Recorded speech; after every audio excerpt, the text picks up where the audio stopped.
اردو کے بارے میں جو آپ روایت ہے، جو سچ ہے وہ یہ ہے کہ اردو کسی خاص طبقے کی مسلمانوں کی زبان نہیں ہے، لیکن آج یوم اردو پر میں اہل اردو اور خاص طور پر اپنے مسلمانوں سے گزارش کرتا ہوں، اگر کوئی آپ کو یہ کہہ رہا ہے کہ یہ آپ کی زبان ہے تو اللہ کے واسطے اپنی زبان سمجھ کر پڑھیں۔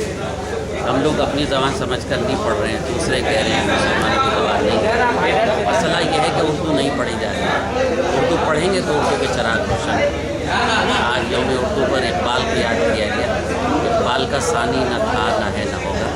اقبال صدی کے شاعر، اس حوالے سے میں نے اردو اکیڈمی میں ایک آل انڈیا 4 روزہ سیمینار کرایا تھا۔ واقعہ یہ ہے کہ اقبال صدی کے شاعر ہیں، بلکہ اقبال صدا کے شاعر ہیں۔ آج یوم اردو پر اقبال کو جتنا خراج عقیدت پیش کیا جائے وہ کم ہے، لیکن ہمیں یہاں یہ عہد کرنا پڑے گا کہ کم سے کم ایک شخص کو اردو سکھائے، جس سے اردو کا پیغام عام ہو۔ میں معافی کے ساتھ ہی گزارش کر رہا ہوں کہ ہم دوسروں سے شکایت زیادہ کرتے ہیں، اپنا محاسبہ نہیں کرتے۔ ہمارے گھروں سے اردو ختم ہو گئی ہے تو معاشرے میں کیسے جائے گی؟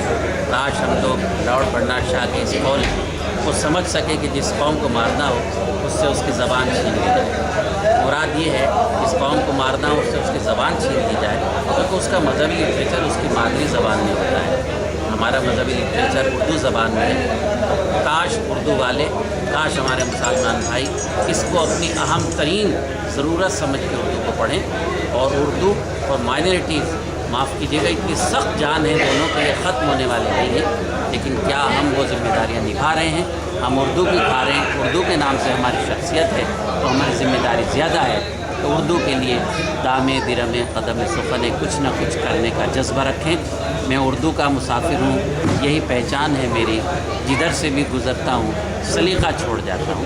اردو سلیقے کی زبان ہے، اردو محبت کی زبان ہے، اردو ہماری زبان ہے، جسے پڑھنا، جسے پھیلانا کسی اور کی نہیں، ہماری زندگی ہے۔